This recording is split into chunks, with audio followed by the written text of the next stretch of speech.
Assalamualaikum warahmatullahi wabarakatuh. Hari ini kita lanjutkan lagi pembelajarannya, yaitu tentang indikator asam dan basa. Nah, buka buku kalian halaman 15. Kemudian kita lanjutkan di halaman 16 dan seterusnya. Oke. Lihat yang halaman 15 di sana. Senyawa asam dan basa banyak ditemukan di sekitar kita, baik berupa makanan, produk rumah tangga, maupun bahan-bahan kimia yang kita sering gunakan di laboratorium. Kemudian, cara yang paling mudah untuk menentukan sifat asam dan basa dalam suatu bahan adalah dengan mencicipinya. Nah, jika terasa masam, berarti bahan tersebut bersifat asam atau mengandung senyawa masam. Itu jika dia terasa asam yang bisa kita cicipi. Kemudian kita tidak mungkin melakukan hal itu jika bahan itu berupa produk rumah tangga ataupun bahan kimia di laboratorium. Misal kursi, kita tidak mungkin mencicipi kursi itu kan ya. Kalau misal juga untuk bahan laboratorium, misalkan ada asam klorida, kita tidak mungkin juga untuk mencicipi si asam klorida karena bahan kimia itu tidak harus dicicipi. Nah, kemudian katanya bagaimana cara yang aman untuk mengidentifikasi senyawa asam maupun basa. Nah, di sana senyawa asam dan basa dapat diidentifikasi menggunakan indikator, yaitu zat warna yang warnanya berbeda jika berada dalam kondisi asam maupun kondisi basa. Nah, indikator pun bisa juga disebut sebagai suatu zat yang dapat memberikan warna yang berbeda pada larutan asam dan larutan basa. Nah, indikator asam dan basa ini pun disebut juga sebagai indikator pH. Nah, kemudian lihat lagi di buku, ada dua macam indikator. Indikator yang pertama yaitu indikator alami, yang kedua indikator buatan. Yang pertama yaitu indikator alami. Indikator alami ialah indikator yang berasal dari bahan alami seperti tumbuhan. Kemudian indikator ini dapat dibuat dari bumbu dapur, bunga, dan buah-buahan. Bumbu dapur misalkan kita ambil contoh seperti kunyit. Kemudian kalau dari bunga-bungaan kita ambil dari bunga sepatu, bunga mawar, dan yang lain. Sedangkan yang buah-buahan seperti buah naga, buah jeruk, atau buah yang lainnya. Kemudian, agar dapat digunakan sebagai indikator, bahan-bahan tersebut dibuat dalam bentuk larutan dengan cara mengekstraknya. Berarti cara pertama untuk membuat indikator alami yaitu dengan ekstraknya. Nah, mengekstrak ini sama halnya kita mencari sari dari si tumbuhan itu. Sari tumbuhan. Nah, sari tumbuhan. Nah, biasanya kan misal kita ambil contoh dari bunga-bungaan. Nah, dari bunga-bungaan itu kita ambil contoh lagi bunga mawar. Bunga mawar itu kalian hancurkan dulu dia, kemudian dihancurkan.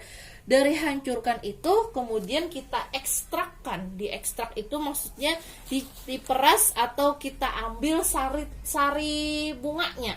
Nah, dari sari bunga itulah yang akan kita gunakan untuk membuat indikator alami. Kemudian cara keduanya dengan cara diteteskan pada larutan asam ataupun basa. Yang kedua diteteskan pada larutan asam maupun basa. Nah, itu untuk mengetahui bagaimana perubahan warna yang terjadi pada setiap indikator, di mana setiap perubahan itu pun hasilnya berbeda-beda. Bagaimana untuk larutan asam warnanya, bagaimana untuk larutan basa. Kalian bisa cari di internet untuk percobaan indikator alami. Kemudian kita bahas yang nomor 2-nya, yaitu indikator buatan. Nah, ini indikator buatan. Indikator buatan ialah indikator yang dapat menunjukkan suatu larutan yang bersifat asam ataupun bersifat basa melalui perubahan warna. Kemudian indikator buatan ini dibedakan menjadi 3 macam, yaitu dengan menggunakan kertas lakmus, yang kedua kertas indikator universal, atau menggunakan larutan indikator universal. Nah, yang pertama yaitu kertas lakmus. Ternyata kertas lakmus itu terbagi menjadi 2 jenis kertas lakmus, yaitu yang pertama kertas lakmus merah, kemudian kertas lakmus biru. Kalian bisa cari di internet bagaimana kertas lakmus merah ataupun yang biru. Biasanya kertas lakmus merah itu warnanya kecil, segini lah ukurannya, berwarna merah. Kemudian untuk kertas lakmus biru itu berwarna biru. Nah, lihat lagi di bukunya. Penggunaannya sangat mudah katanya. Cukup dicelupkan pada larutan yang diuji. Nah, kertas yang tadi cukup dicelupkan pada larutan yang diuji. Nah, kemudian perubahan warna kertas lakmus merah dan biru dapat dilihat pada tabel. Ibu sudah tuliskan. Misal ada larutan asam maupun larutan basa. Nih indikatornya, ada indikator lakmus merah dan lakmus biru. Nah, bagaimana untuk melihat perubahannya? Untuk lakmus merah, jika kita celupkan lakmus merah itu pada larutan asam, maka dia tetap berwarna merah. Nih lakmusnya merah, tetap berwarna merah. Kemudian jika lakmus merah itu kita celupkan kepada larutan basa, maka lakmus merah tadi berubah menjadi warna biru. Kemudian untuk lakmus biru, indikator lakmus biru, jika kita celupkan kertas lakmusnya kepada larutan asam, maka dia berubah menjadi warna merah. Sedangkan untuk larutan basa, kita celupkan dia lakmus birunya ke larutan basa, maka dia tetap akan berwarna biru. Oke, paham ya? Untuk kertas indikator universal, yang pertama dapat berubah warna tertentu sesuai tingkat keasaman atau kebasaan suatu zat. Jadi kita dapat menentukan perubahan warnanya sesuai dengan tingkat keasaman suatu larutan ataupun kebasaan suatu larutan atau suatu zat. Kemudian perubahan warna terjadi ketika indikator dicelupkan ke larutan asam maupun basa. Sama halnya dengan si kertas lakmus tadi.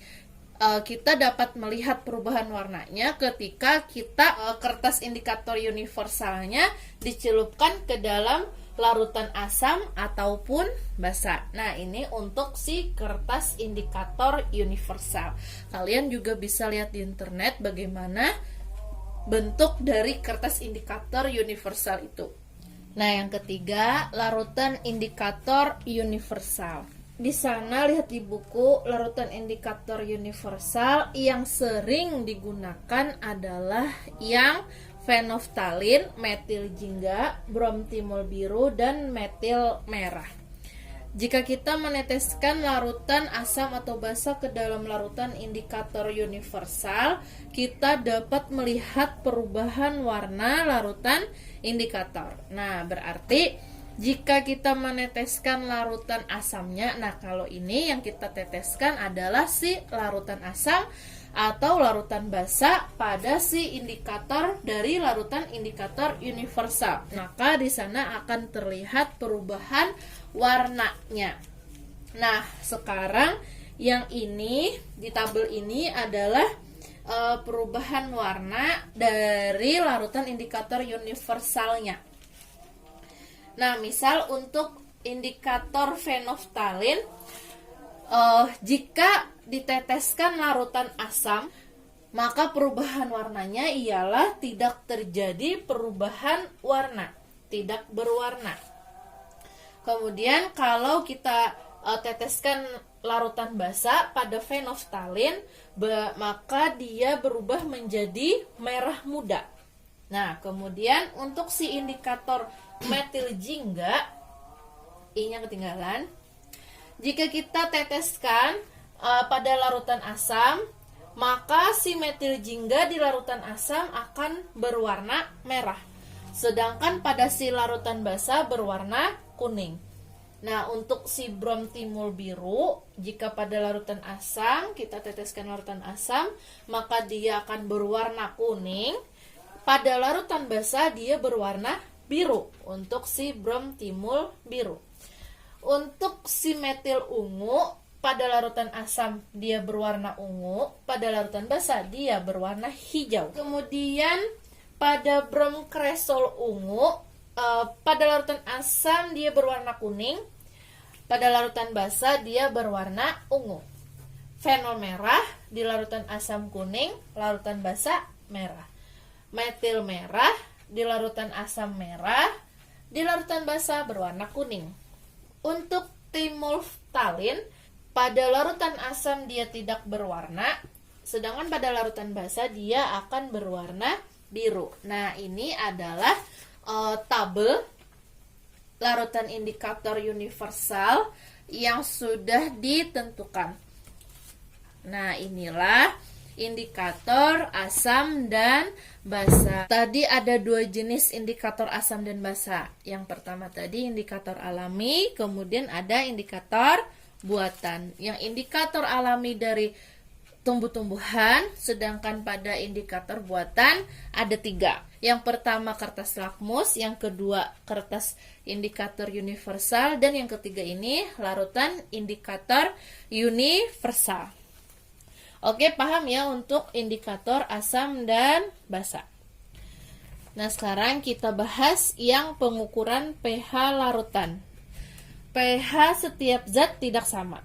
Bagaimana cara mengukur pH suatu larutan? Indikator asam dan basa tidak hanya digunakan untuk mengidentifikasi asam maupun basa, tetapi juga dapat digunakan untuk mengukur pH. Nah, ternyata si indikator asam basa tadi tidak hanya untuk mengetahui dia itu bersifat larutan asam maupun larutan basa. Indikator itu pun juga dapat mengukur pH suatu larutan, di mana perubahan warna yang dihasilkan dari indikator asam ataupun basa bergantung pada pH larutan. Nah, berarti untuk mengukur pH larutan ini kita menggunakan si indikator pH atau indikator asam ataupun basa. Indikator yang dapat digunakan untuk mengukur pH adalah kertas indikator universal dan larutan indikator universal. Nah, yang bisa kita gunakan dalam pengukuran pH ada 2, yaitu dengan kertas indikator universal atau dengan larutan indikator universal. Nah, kertas indikator universal akan berubah warna ketika dicelupkan ke dalam larutan atau basa yang kita sudah pelajari tadi. Perubahan warna pada kertas indikator universal dapat dibandingkan dengan warna pada kertas kemasan.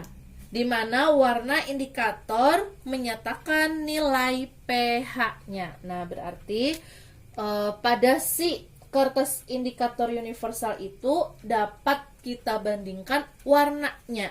Kemudian warna itulah yang dapat menyatakan nilai dari pH suatu larutan. Di sana ada tabel perubahan warna pada larutan indikator universal, di mana perubahan tersebut memiliki kisaran pH yang bervariasi. Ibu tidak menuliskan di papan tulis, kita lihat di buku saja, di mana di sana kalian bisa baca atau lihat ada indikator, ada perubahan warna, dan trayek pH. Trayek pH itu artinya nilai pH-nya dari kisaran berapa dan kisaran berapa.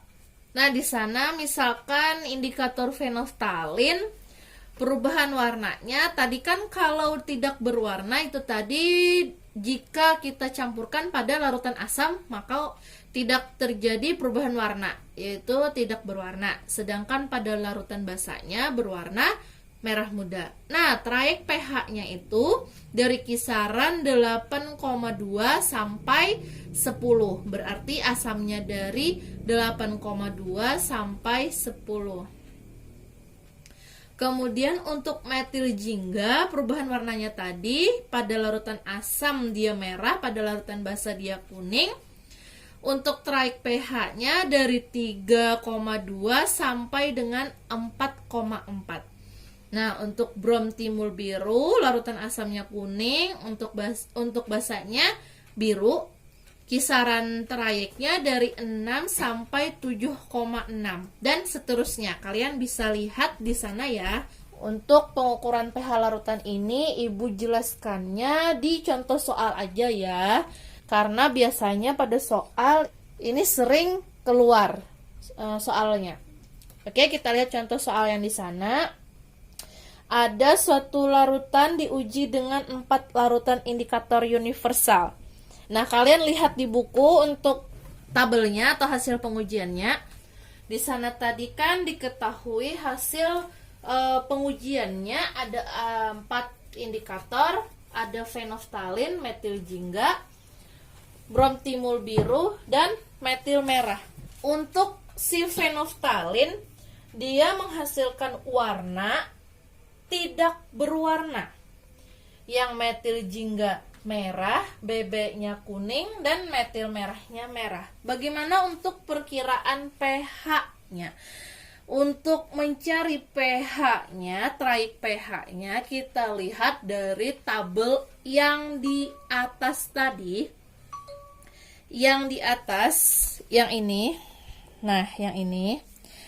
Kita memperkirakan hitungan trayeknya berdasarkan nilai pada trayek pH yang sudah ditentukan, tetapi sesuai dengan perubahan warna yang terjadi atau yang dihasilkan. Nah, untuk si fenolftalin, warna larutannya tidak berwarna. Lihat di tabel sana. Perubahan warna pada indikator fenolftalin, trayek pH-nya adalah kita ambil yang 8,2. Kenapa itu? Karena nilai dari trayek pH 8,2 itu ialah yang punyanya si tidak berwarna. Sedangkan yang 10 itu punyanya yang si merah muda. Yang dihasilkan di sini kan yang tidak berwarna. Makanya kita ambil yang nilainya 8,2. Nah, di sini berarti 8,2. Tandanya kalau untuk larutan asam, hasil yang di sebelah kiri yang tidak berwarna, sehingga ada tanda kurang dari. Kalau di sini merah muda, berarti di sini nilainya 10. Tetapi tandanya berkebalikan, berarti lebih besar. Kalau dia di sini merah muda. Oke, paham ya? Untuk si metil jingga, dia warna yang dihasilkan adalah merah. Kita lihat di tabel yang di atas tadi. Kalau metil jingga yang berubah warnanya adalah merah, berarti nilainya yang 3,2. Karena dia sebelah kiri, dia larutan asam, berarti dia dengan tanda kurang dari. Nah, kita berandai lagi, kalau di metil jingga ini yang ditentukan atau perubahan warnanya yang kuning, nih, kalau ini kita ubah dia jadi yang kuning, berarti trayek pH atau perkiraan pH-nya yang berkisaran 4,4. Tandanya adalah lebih dari jika dia kuning. Nah, oke, paham ya untuk penjelasan dari dua contoh ini. Yang bromtimul biru yang dihasilkan warnanya adalah warna kuning. Lihat di tabel. Kalau dia kuning berarti nilainya yang juga sebelah kirinya, yaitu 6. Berarti perkiraan pH-nya 6. Tandanya adalah kurang dari, karena dia juga sebelah kiri.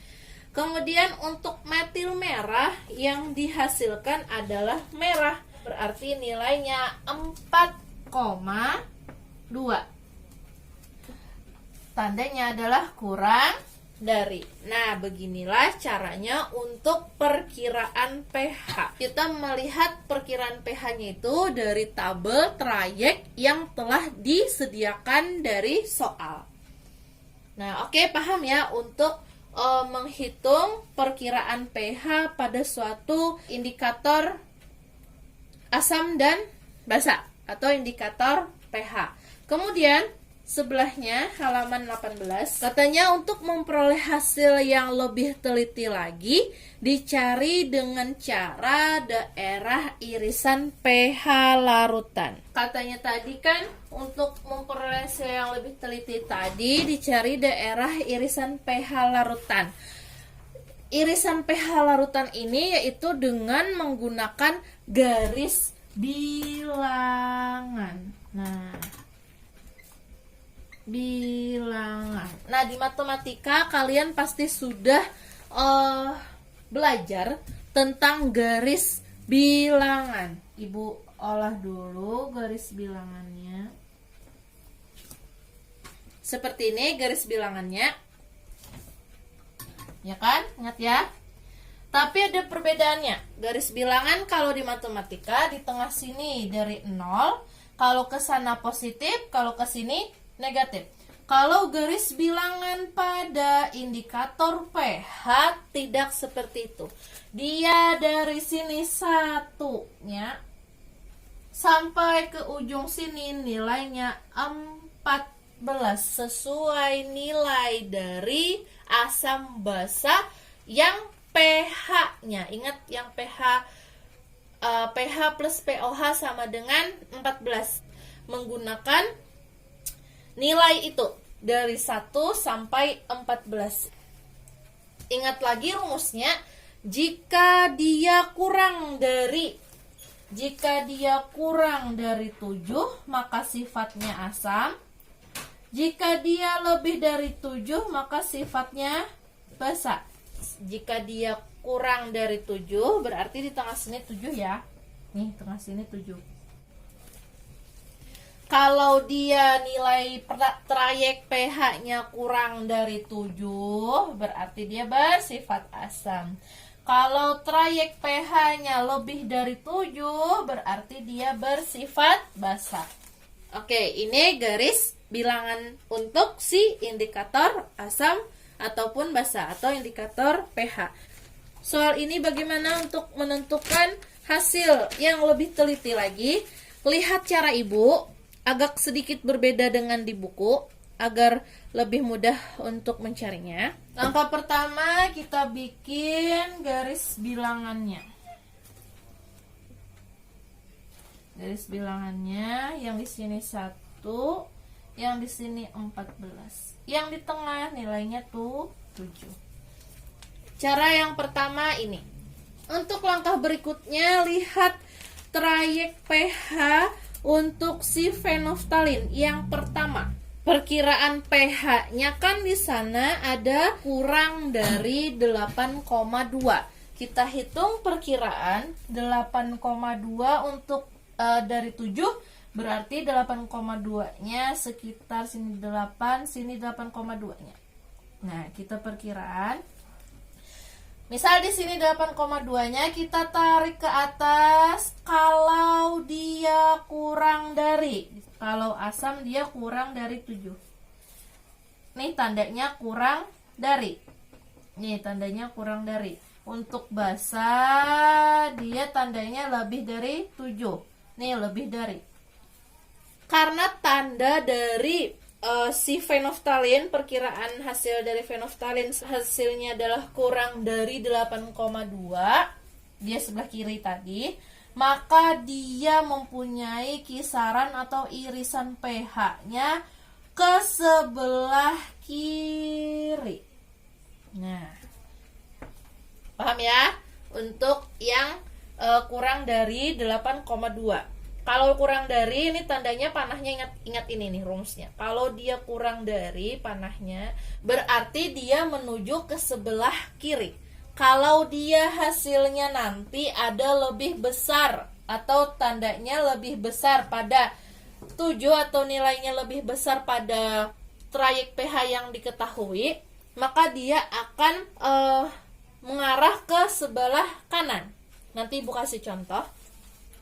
Kita selesaikan ini dulu.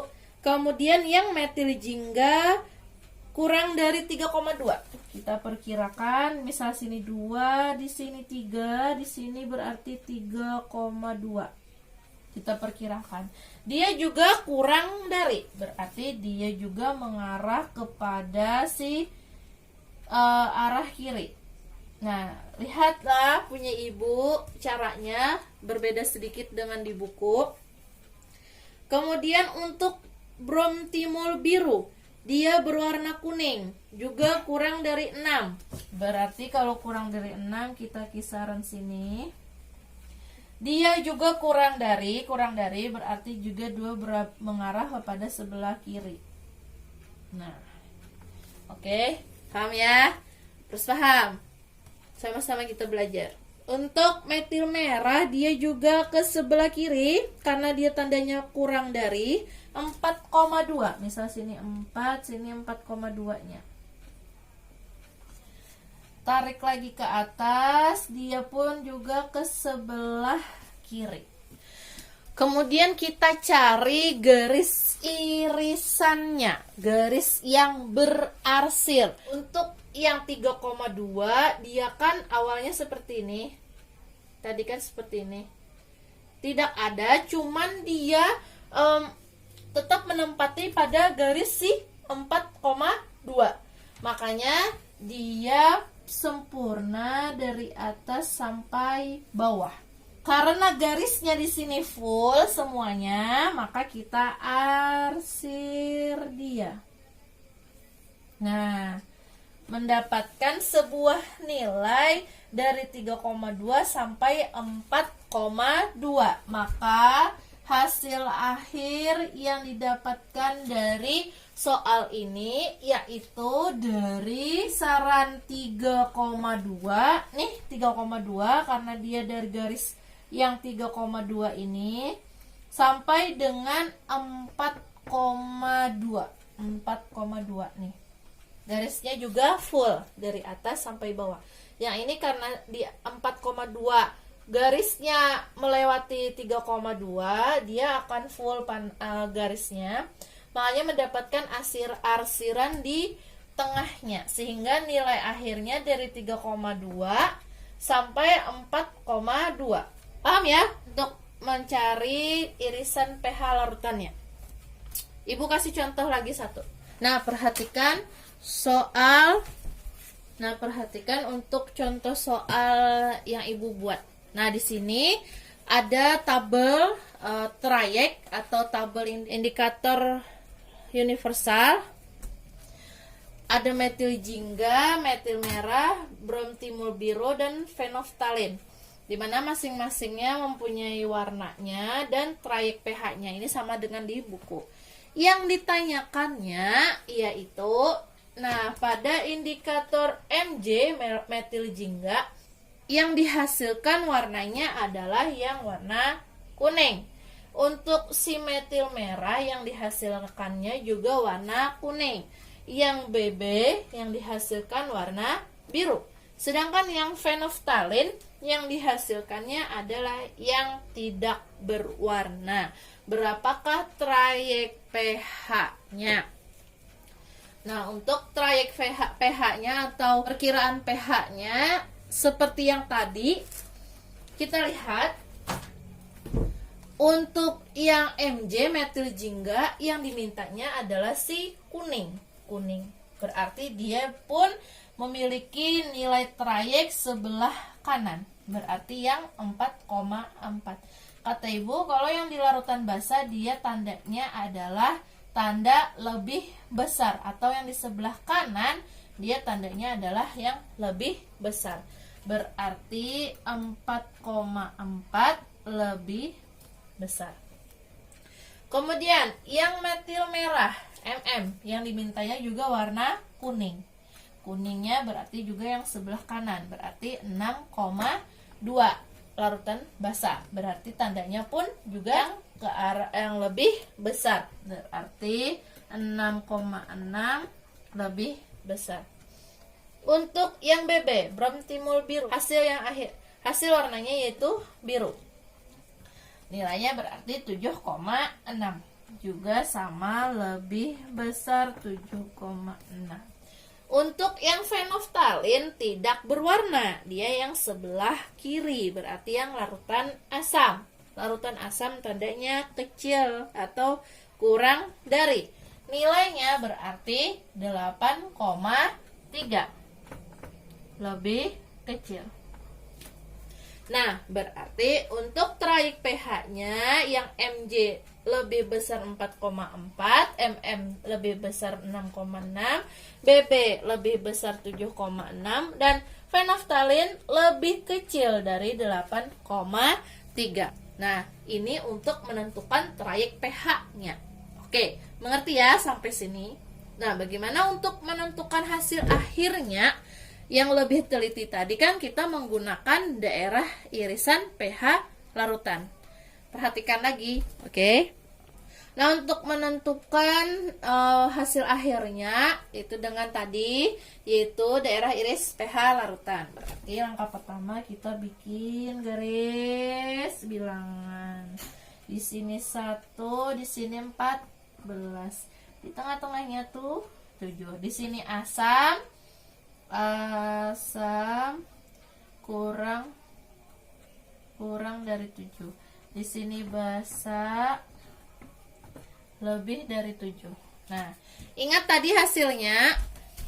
Yang pertama untuk Mj metil jingga yang dihasilkan trayek pH-nya yaitu lebih besar dari 4,4. Kita hitung dulu 4,4 perkiraan di sini, 4,4 lebih besar katanya. Kalau lebih besar kata ibu, dia akan mengarah ke sebelah kanan. Nih tandanya dari basa lebih besar ke arah sebelah kanan, berarti kita olah dia garis ke kanan. Kemudian untuk yang metil merah, dia juga kuning, kisaran 6,2. Kita bikin dia 6,2 kisaran sini ya. Nah, dia juga lebih besar, berarti dia juga ke arah kanan. Nah, kemudian untuk si bromtimul biru, dia nilainya lebih besar 7,6. 7,6 kisaran sini, 7,6. Dia juga lebih besar, berarti dia ke arah kanan juga. Nah, kemudian untuk yang si fenolftalin tidak berwarna, nilainya kurang dari 8,3, kisaran 8,3 sini, oke? 8,3. Ya gitulah. 8,3. Nilainya kurang dari. Nah, kalau kurang dari dia arahnya ke sebelah kiri. Garis tinggi lagi ke sebelah kiri. Nah, jadi ada irisan garis bilangannya seperti itu. Bagaimana untuk menentukan hasil akhirnya? Kata ibu, cari yang sempurna garisnya dari atas sampai bawah.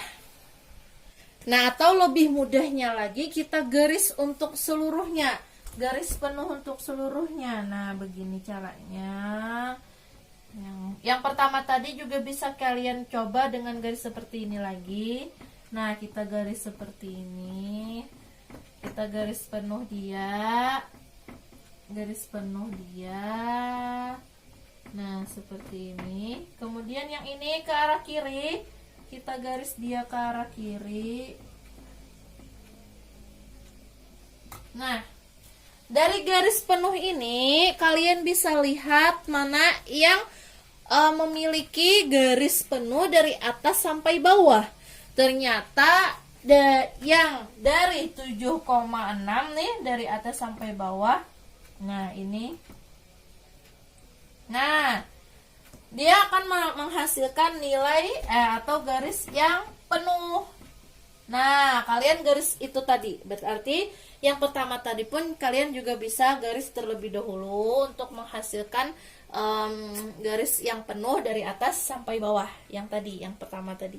Yang ini karena dia ada yang berlawanan, ada yang ke kanan, ada yang ke kiri, makanya ibu olah juga seperti ini dia. Nah, ibu gariskan dulu supaya cari yang mana nilai atau garis yang dari atas sampai bawah itu dia penuh. Ternyata dari yang 7,6 sampai 8,3 garis yang penuh dari atas sampai bawah. Nah, oke, paham ya? Untuk sampai sini paham ya? Kemudian untuk menentukan hasil akhirnya berarti karena garis penuhnya dari 7,6 sampai 8,3, hasil pH-nya berarti dari 7,6 sampai 8,3. Inilah hasil dari pH yang dicari dari suatu larutan. Nah, materi yang terakhir pada bab ini yaitu reaksi asam basa. Ada 4 reaksi asam basa. Kalian lihat di bukunya ada reaksi asam kuat dan basa kuat.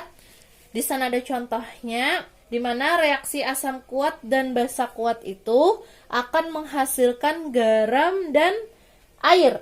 Untuk reaksi asam kuat dengan basa kuat, kalian bisa tulis di mana NaCl itu bersifat garam dan H2O itu adalah airnya. Yang nomor 2-nya reaksi asam kuat dengan basa lemah, dia akan menghasilkan garam saja. Yang ketiga, reaksi basa kuat dengan asam lemah, dia akan menghasilkan garam dan H2O juga. Dan untuk reaksi basa lemah dengan asam lemah, dia pun juga akan menghasilkan garam plus air. Kemudian garam yang dihasilkan dari reaksi asam kuat dengan basa kuat, dia akan bersifat netral.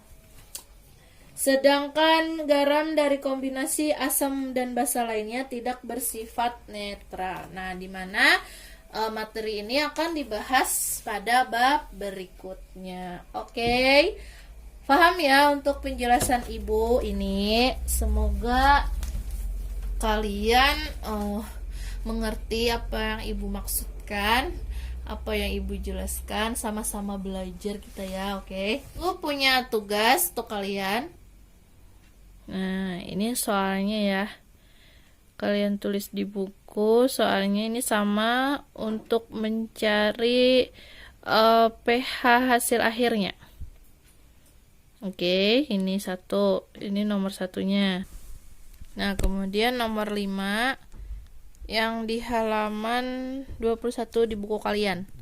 Nomor 5 halaman 21 yang di buku LKS kalian.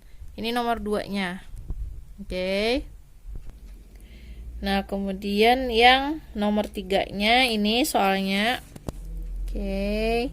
Ini yang nomor 3-nya. Oke. Nah, kemudian yang nomor 4-nya ini. Nomor 2 ini. Harus pakai cara semua ya untuk menentukan jawabannya.